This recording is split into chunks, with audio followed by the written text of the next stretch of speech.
Hello everyone. நான் இப்போது குயிக்காக ஒரு முக்கியமான விஷயத்தை ஷேர் பண்ண போகிறேன். சில நேரங்களில் நீங்கள் தோற்று போயிருந்தாலும் அது உங்களோட தோல்வி இல்லை, அது தவறான இடத்துல நீங்கள் இருக்கிறது தான் அந்த தோல்விக்கான காரணம். உதாரணத்துக்கு இப்போ நான் நேகான்ற சுட்டி பெண்ணை பற்றி சின்ன கதை ஒன்று சொல்கிறேன். நேகா ஒரு நாள் தன்னோட ஃப்ரெண்ட்ஸோட ஃபுட்பால் விளையாட கிரவுண்டுக்கு போனான். ஆனால் அவளுக்கு ஃபுட்பாலை காலால் உதைக்க கூட முடியல. அப்போ தான் நேகா ரியலைஸ் பண்ணால் நம்ம திறமைக்கு ஏற்ற இடம் இந்த கிரவுண்டு இல்லைன்னு. பிறகு அவள் ஜிம்னாஸ்டிக்ஸ் கிளாஸில் சேர்ந்து தினமும் ட்ரைனிங் எடுத்தாள்.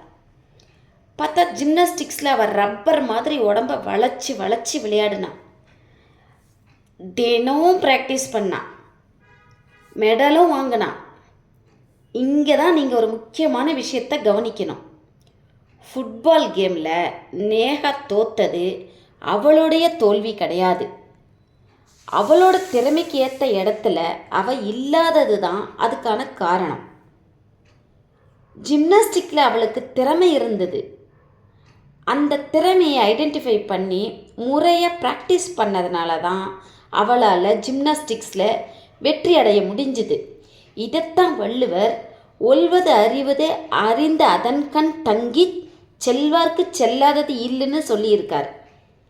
தன் திறமைக்கேற்ற செயலை தேர்ந்தெடுக்கணும், அதில் பயிற்சி பெறணும், திறமைகளை மேன்மேலும் வளர்த்துக்கணும், அதில் வெற்றி அடையணும். இதுதான் இந்த குறளுக்கான அர்த்தம்.